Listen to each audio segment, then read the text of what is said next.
Connecticut's violent crime rate is relatively low, but we should do everything we can to get it close to zero. And one thing that we can do is return the death penalty to the Connecticut chambers. It, in a way, is still here. It's permitted under the Constitution, but 4 judges about a decade ago said they think it's unconstitutional. I don't believe in the fairness that 4 people can outweigh the votes of 400,000 or more Connecticut residents. But that right now is the system. The good news is it can be returned. And with it, I think a constitutional amendment that allows for death penalty in the case of multiple murders deserves to be on the books. Here is how I would enact it if it comes up. That a perpetrator who's committed multiple murders, okay, this is not a one-off. This is a slow, thoughtful killing, and another one, premeditated, that deserves the death penalty, with the only circumstance that I think could be saving this person would be as soon as you are imprisoned for your crime, you begin restitution.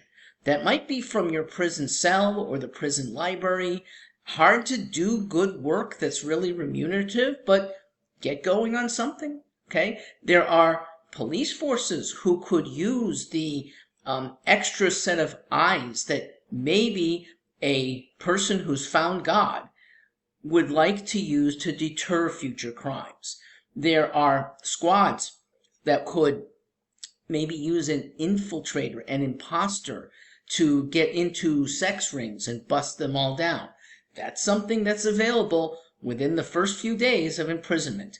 If a convict is not doing that, not even going to say convict, if an arrestee for murder is not doing that within a month, I'd say go to trial, and you're going to be cooked if the jury sides against you 1 or 2 months later. One appeal, okay. One visit by the parole board or to the parole board, which does have the power to commute a sentence. The governor does not have that power, not in this state. A parole board should have the ability to let a firing squad be the end of this man's life. Firing squad that I would like to hope that everyone on that parole board would be willing to serve on.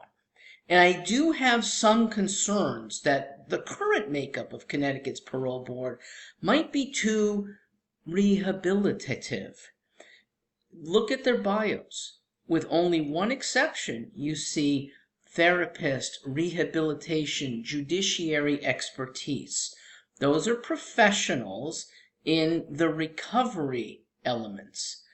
When a criminal doesn't want to recover, no restitution even attempted, and is twice convicted of multiple murders, I believe that the people who could be on the parole board must be what we call death qualified. They talk about that for jurors that are willing to say, yes, you go to the gallows. Well, a parole board, I think, should be, yes, I might be part of the firing squad. I might be one of the 8 that take up rifles against the absolute heinous monsters that have been twice convicted. Who should be on that parole board? Ordinary citizens should be included. Okay? No special credentials, no past government service, although I would like to see a couple members at any one time have the experience of having been victimized by violent crime. Okay? Their perspective about the heinousness of the person in front of them, whether that person has rehabilitated himself or has even the possibility, that perspective deserves a share of parole board hearings. Our Connecticut Board of Pardons and Paroles is right now the best that we have for deliberative justice.